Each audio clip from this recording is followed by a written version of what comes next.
Hi. I'm Mice. He hit me. Hard enough to leave a mark under my eye. And my parents, they saw it. They looked right at me, then turned away. Colton laughed from the armchair and said, "Polite little family you've got." That night, I sat alone. Silent. Small. Bruised. But I lit a candle. And 30 minutes later, when the lock clicked again, I wasn't the one who stayed down.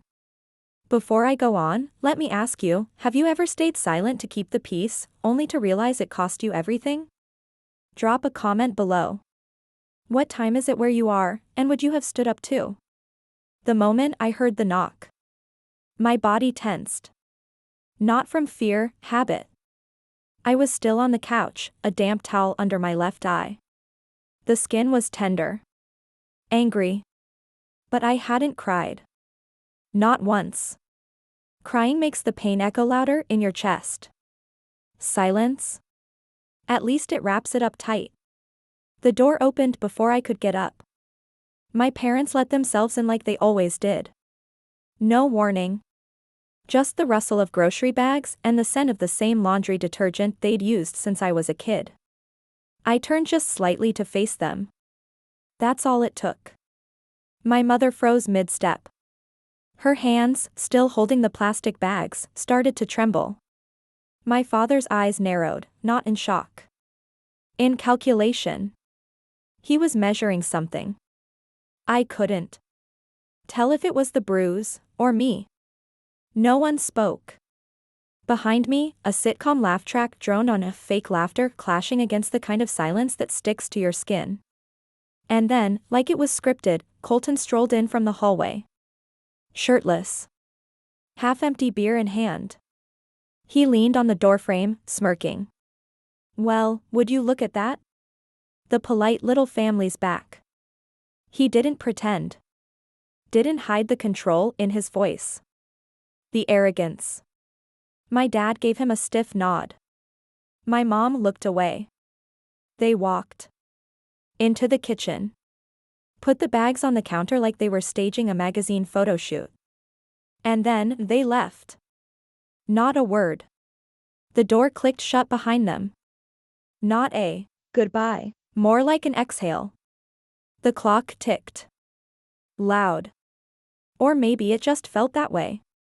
Colton belched behind me and dropped into the recliner like a man who'd already won. The chair creaked. I didn't turn. I didn't need to. I could feel him, his slow breath, the rise of his stomach, the smugness curling at the corners of his mouth. I touched the bruise again. Not to soothe it. To remember it. Because the truth is, it hadn't started today. It never does. 2 hours earlier, I'd finally said it. Stop treating me like something you bought at a discount. He was halfway through a beer in the kitchen. Didn't even flinch. Just looked at me like I was interrupting his game. You done? He asked. I'm serious. That was all it took. The slap came fast. Too fast to even brace. My ear rang. I hit the counter edge. Hard. The air rushed out of me in one sharp gasp. He didn't panic. Didn't shout. He just softened his voice. Babe, come on. You always push. You always gotta make it a thing. I don't remember nodding. But I know I didn't fight. Back in the living room, he sank into his recliner. The beer tipped against his chest, balanced by habit. The smell of hops and stale cologne hung in the air. I walked to the bathroom. Wiped the blood from my lip with toilet paper. Didn't flinch when it came back red. I stared at my reflection for a long time. Tired. But not broken. I don't matter to them. I don't matter to him, I whispered. But I exist. My voice didn't shake. I reached for my phone. Opened a message thread labeled with just one initial. Typed, I'm ready. Then deleted it. Typed it again. Sent. Didn't wait for a reply. Didn't need one. By the time I stepped back into the living room, the sky had turned gray. A cold breeze slipped in under the window pane, making the curtains shift like something was breathing. Just outside. 30 minutes passed. 30 long, sharp, clarifying minutes. And then, click.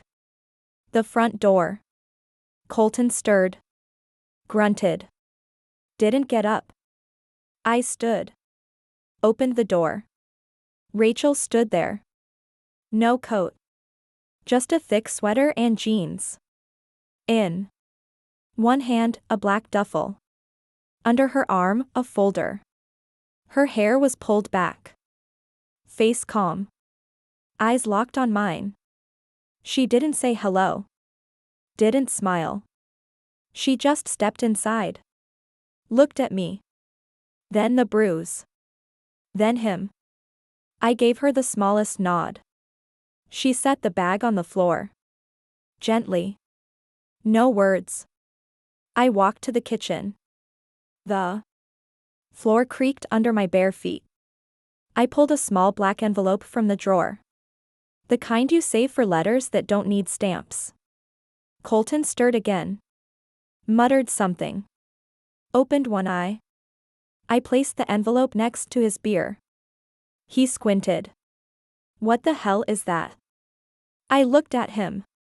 Really looked. For the first time all day, I didn't look away. Don't worry, I said softly. It's not poison. I paused. But it might kill something else. He blinked. Confused. Reached for the envelope, missed. I turned. Walked down the hallway. The carpet silenced my steps. Rachel followed. The door clicked behind us. And that sound? That wasn't escape. It was the beginning. Rachel and I sat in the bedroom without speaking for several minutes. Not because there was nothing to say. Because we already understood. Everything. She'd seen the bruise. She'd seen his face. And most importantly, she'd seen mine. The silence wasn't awkward. It was sacred. I sat at the edge of the bed.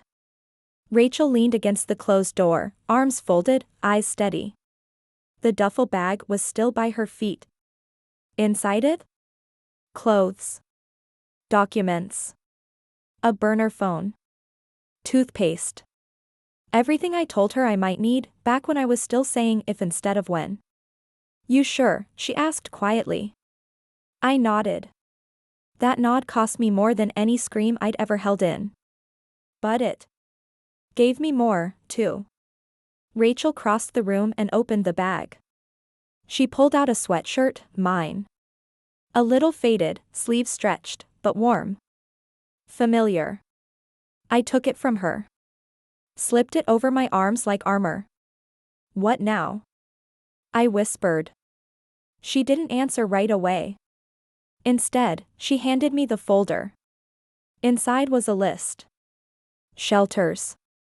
Legal. Contacts. First steps.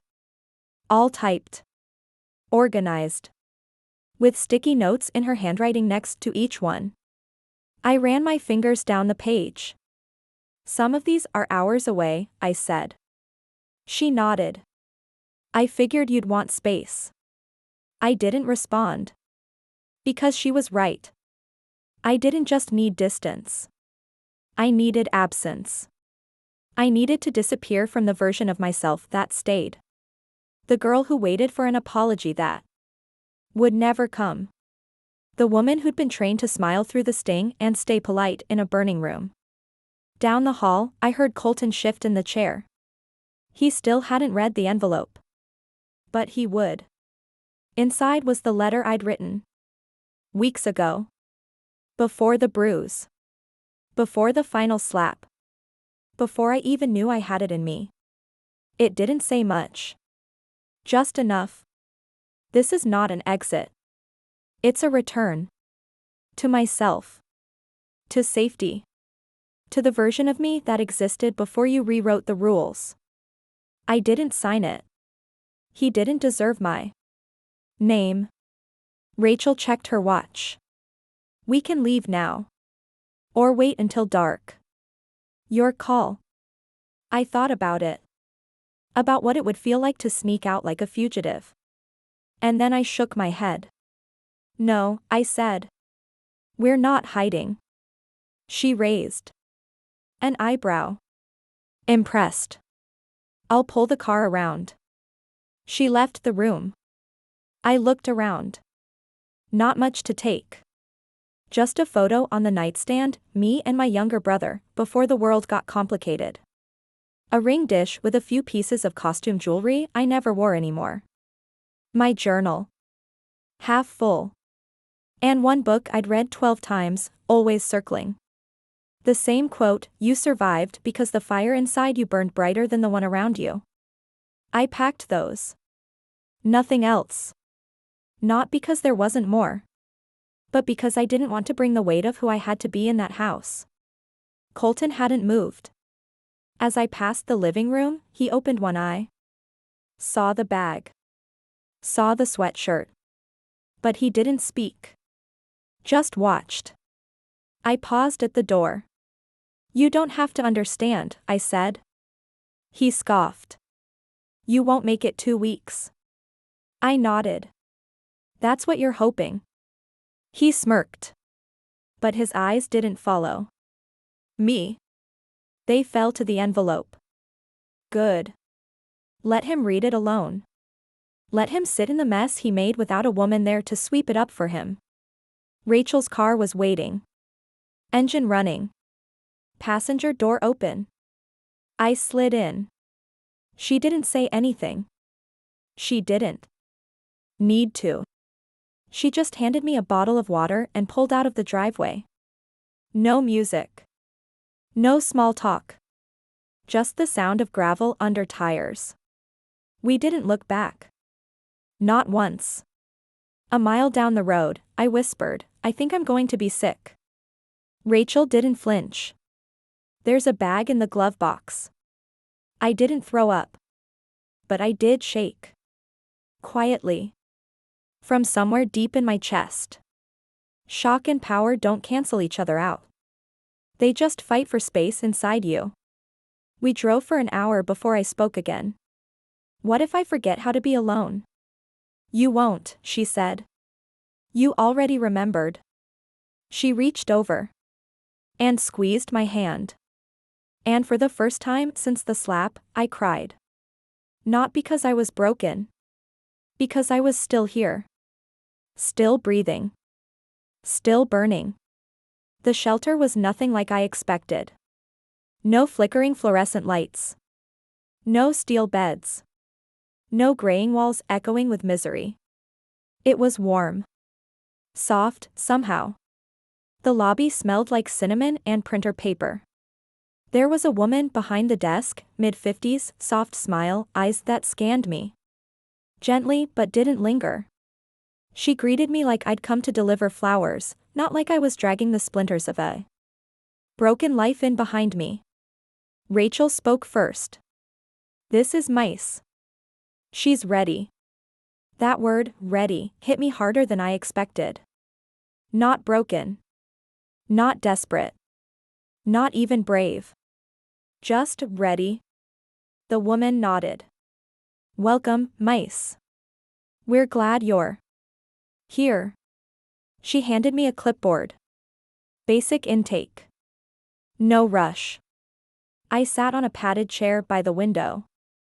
Sunlight poured in. The room had plants. A bookshelf. 2 kids giggling over a board game in the corner. It didn't feel like a place for survivors. It felt like a place for people who decided to live differently. Rachel sat next to me. Quiet. Her leg bounced slightly. I filled out the forms with shaky hands. Name. Birthday. Emergency contact, left blank. The last question read, what do you need right now? I stared at it for a long time. Not what I want. Not what I fear. What I need. I wrote, to be invisible, just long enough to remember who I am. When I handed it in, the woman smiled again. She didn't read it right away. Just said, "You'll have a private room tonight. We'll go from there." Rachel helped me carry my bag down a quiet hallway. The room was small, bed, desk, lamp. A little window with a view of the back garden. There were lilacs blooming just outside. I dropped the bag on the floor. And sat. It hit me, then. The silence. The kind that doesn't carry footsteps or slamming doors or someone breathing behind you like a warning. Just stillness. I didn't unpack. Didn't change. Just laid back on the bed, sweatshirt still on, shoes still tied. And I exhaled for the first time in days. Rachel stood in the doorway. "I can stay until lights out." I shook my head. "Go home. You've done more than enough." She hesitated. "You sure?" I nodded. "Call me tomorrow," she said. "Even just to say you're still here." "I'm still here." She smiled. Then she left. I stared at the ceiling until dusk. Somewhere outside, someone laughed. Not Colton. Not anyone I knew. Just a sound that didn't ask anything of me. That night, I dreamed I was swimming. Not escaping. Just drifting. Cool water. Endless sky. And nothing pulling at my ankles. The next morning, I met Julia. She was the shelter's legal advocate. Sharp bob. Strong handshake. A voice like black coffee, no sugar, just strength. She didn't ask me to tell the story. She asked me what I wanted to do next. File a restraining order, she offered. Move out your name from shared assets? Press charges? The questions came like options, not demands. I hesitated. "I don't know." "That's okay," she said. "Knowing what you don't want is still knowing." She gave me a folder. Inside, more forms. But these were different. They weren't about survival. They were about authority. Power. Control. My name at the top of each one. Blank spaces waiting for me to decide. "You don't have to do everything at once," she said. "You don't even have to do everything at all." I looked at the first form. Restraining order. A tiny checkbox that could redraw the lines of my life. I didn't check it. Not yet. But I didn't close the folder either. Later that afternoon, I helped prep lunch in the common kitchen. Nothing major. Just chopping cucumbers. Another woman stood beside me. Mid-30s. Quiet. A tattoo on her wrist that said "Still Fighting." She didn't ask questions. Just passed me the peeler when I needed it. There was something holy about it. Two strangers, side by side, slicing vegetables like penance. Like prayer. She slid a bowl toward me and said, "First time?" I nodded. She didn't nod back. Just said, "First time's the worst. But it's also the clearest." I didn't know what she meant then. I do now. That night, I took my journal out of my bag. Flipped to a blank page. Wrote, "Day 1. I left. He hit me. They saw. They turned away. And I still left." I underlined that last line 3 times. Because no matter what came next, that would always be true. 3 days later, I got a text from my mother. Just one line, "Hope you're okay. Let us know when you're ready to talk." No mention of the bruise. No acknowledgement of the silence.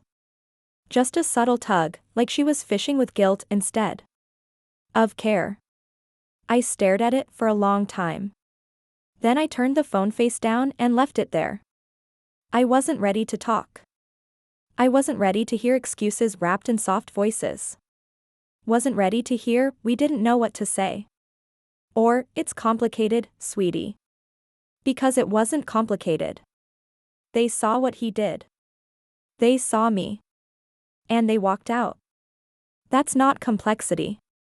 That's abandonment. Julia, the legal advocate, checked in again that morning. She slid into the chair beside me in the garden like we'd known each other longer than a week. "How's the folder feeling?" she asked, referring to the packet she'd given me days ago. "Like a pile of bricks," I said. She smiled. "Then maybe it's time to start lifting." We went inside. Sat at the small table in the staff office. I pulled out the restraining order form again. Held the pen for what felt like an hour. I wasn't scared of him showing up. I was scared of what it meant to finally put something in writing. To commit to the idea that this wasn't just a bad night, or a mistake, or a phase. It was real. And it wasn't going to fix itself. I signed. Julia nodded. Calm. No celebration. Just quiet respect. Like she knew how hard that line could be. "How do you feel?" she asked. "Lighter," I said. And I meant it. That afternoon, I helped repaint one of the shelter's playrooms. Bright yellow walls. Cartoon clouds. A giant sun above the window. I hadn't painted anything since high school art class. But it felt good to make something new. To put a mark on a space that didn't belong to anyone but still felt safe. One of the volunteers, Grace, handed me a brush. "Sun or sky?" she asked. "Sky," I said. Because even then, I wanted the wide part. The open part. The place where nothing blocks the view. After dinner that night, Rachel called. I hadn't spoken to her since she dropped me off. Not because I didn't want to. Because I needed to see if I could sit in my own stillness without leaning on someone else's voice. But hearing hers? It didn't make me fall back. It made me sit up straighter. "I miss you," she said. "But I'm so proud of you." I closed my eyes. Let that land. "You didn't blink," she added. "I shook," I said. "You're allowed to shake," she replied. "You still stood up." We talked for 20 minutes. Not about him. About me. About cinnamon rolls and playlists and the book I'd been rereading. About what I wanted to do next. And when we hung up, I realized something, for the first time. In a long time, I was making plans that didn't include managing someone else's moods. That night, I couldn't sleep. Not because of fear. Because my mind was finally stretching its limbs again. I journaled until 1 a.m. Wrote things like, "I want to learn to swim without checking who's watching. I want a front door no one can walk through uninvited. I want to love myself without asking first if it's allowed." It didn't come out poetic. But it came out honest. And that's what I was chasing now. Not perfection. Just truth. The next morning, I read the restraining order filing aloud to Julia. She asked if I wanted to be there when it was processed. I said yes. Because sometimes healing means watching the world acknowledge that what happened wasn't okay. Even if it's just on paper. Even if the system takes its sweet time. It still matters. Later that day, I got another text. Not from my mom. From Colton. "You got what you wanted. Hope you're proud of yourself." I didn't respond. I didn't block him either. I just screen captured it and sent it to Julia. She added it to the report. And then we moved on. No panic. No flinch. Just data. Because that's all his words were now. Evidence of a story I wasn't living in anymore. That night, I sat by the window in my room, watching the wind play with the lilac branches. I thought about how much time I'd spent trying to avoid being the woman who gave up on love. How many nights I'd convinced myself that a bruise was better than being alone. But this stillness? This quiet bed and blooming view? This nothing to fix? It felt like love. Maybe not the kind I used to crave, but the kind I'd needed all along. It had been 2 weeks since I left. 2 weeks since the slap. Since the silence. Since I watched my parents turn their eyes away like I was a stranger in my own skin. 2 weeks in a shelter that smelled like toast and lavender. 2 weeks of waking up without fear in my throat. 2 weeks of no Colton. And I still jumped every time the front door buzzed. Some scars don't leave marks. They just live under your breath, showing up every time you exhale too fast. That morning, Julia stopped me in the hallway. The order was approved, she said. He's officially been served. I stood still. There was no confetti. No applause. Just a legal paper with a judge's signature and Colton's full name on it. But it was more than paper. It was proof. I wasn't imagining it. Wasn't being dramatic. Wasn't exaggerating like he used to say when I'd flinch and he'd laugh. Julia placed the envelope in my hands. Not ceremoniously. Just with care. You can keep it or burn it, she said. Whatever you need. I didn't say anything. But I held on to it. Later, I folded it into the journal between my old entries. Not to keep the pain. To keep the fact that I fought back. The shelter was quieter than usual that evening. Rain tapped against the windows, soft and rhythmic like breath. I sat in the kitchen with Grace, the volunteer who always wore mismatched socks and brought herbal tea in a giant thermos. You ever think about going back? She asked quietly. I didn't answer right away. Not because I didn't know. Because I did. Every day, I said. But only for a second. She nodded. That's normal. I don't want to, I added. But I still remember the routine.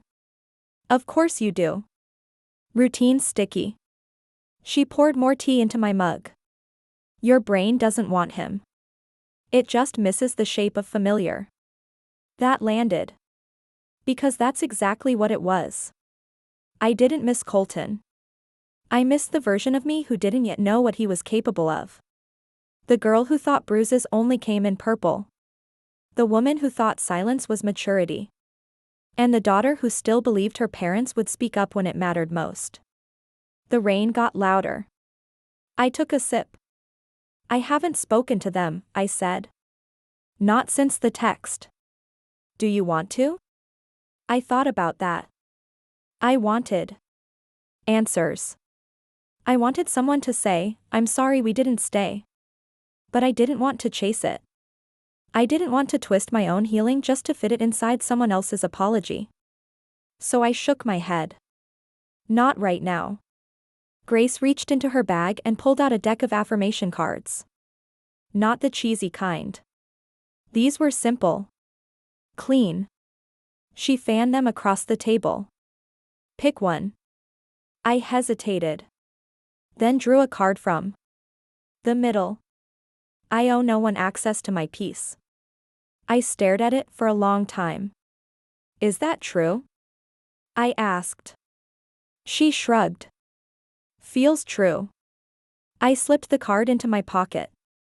That night, I went back to my room and opened my journal. Wrote. Just one line, peace doesn't beg to be understood. The next morning, Julia told me I'd been approved for transitional housing.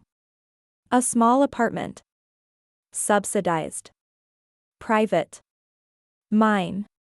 I signed the paperwork with shaking hands. Because this time, it wasn't escape. It was arrival. I packed slowly over the next few days.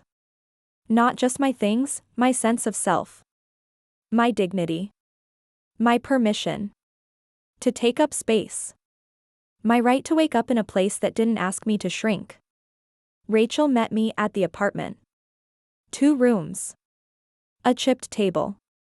A mattress on the floor. And a front door that locked from the inside. I opened every drawer like a ritual. Laid my sweatshirt on the back of the chair. Lit a candle Grace had gifted me the night before. "You okay?" Rachel asked. I nodded. "I think I'm more than okay." She grinned. "You're not afraid?" I laughed. "Of starting over?" "No." "Of being alone?" I looked at her. Then around the room. "No," I said. "Not anymore." She left an hour later. And when she did, I stood in the middle of the room and whispered, "Welcome home." To myself. To the silence. To the life that was finally mine. 3 weeks into the apartment, I woke up and didn't brace. That was new. I didn't check the lock. Didn't scan the room. Didn't reach for the bruise that wasn't there. I just opened my eyes. And for a full 60 seconds, I felt normal. Then I realized this is the new normal. And I smiled. The mattress was still too firm. The faucet still sputtered at the wrong angle. But it was mine. It was the first place I'd lived where I didn't have to measure my voice. Or ration my breath. Or explain a bruise I didn't cause. I started volunteering at the shelter twice a week. Folding laundry. Prepping meals.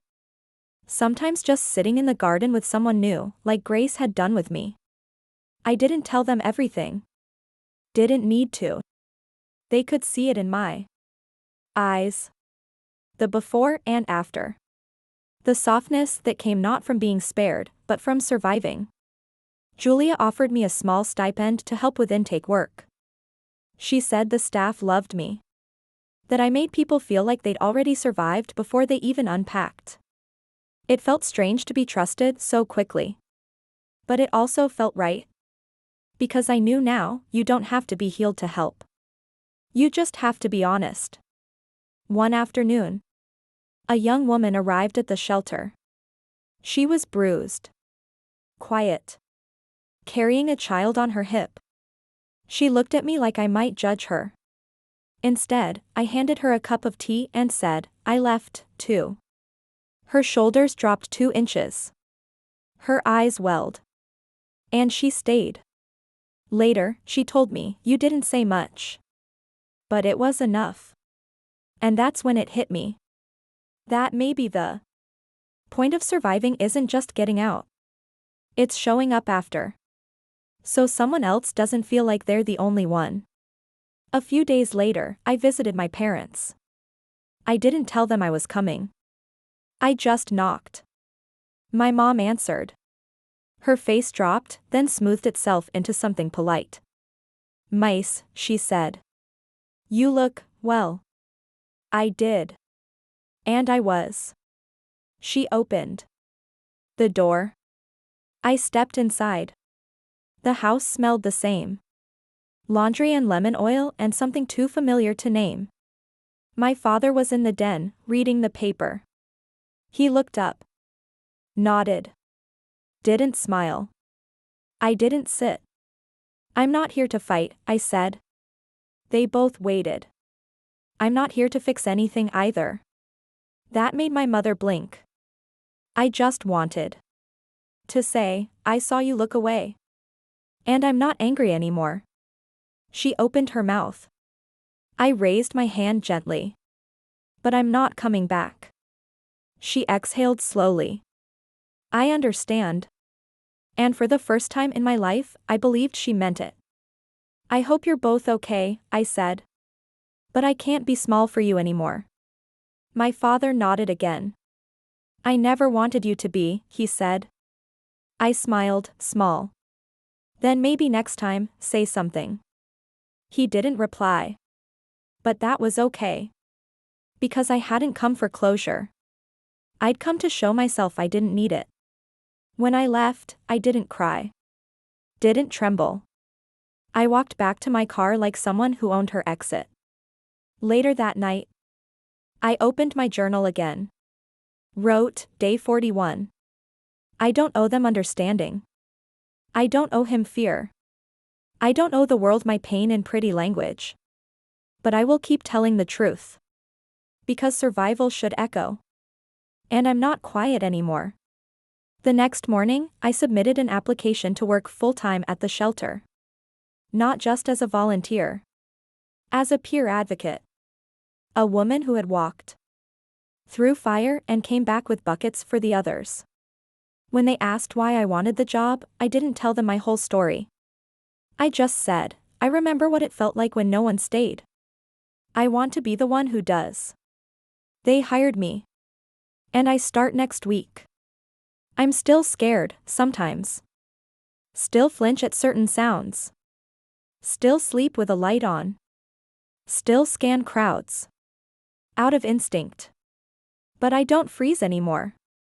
I don't fold. I don't ask for permission to breathe. Because the woman Colton tried to break. She didn't disappear. She rebuilt. And now. She opens doors for others. To anyone who's ever been hit, hidden, or hushed, you don't have to wait for someone to see you. You don't need a bruise to justify leaving. You don't need to be fearless to begin. You just need one moment of clarity. One step toward the door. One voice that whispers, now. If you've ever left. If you're trying to leave.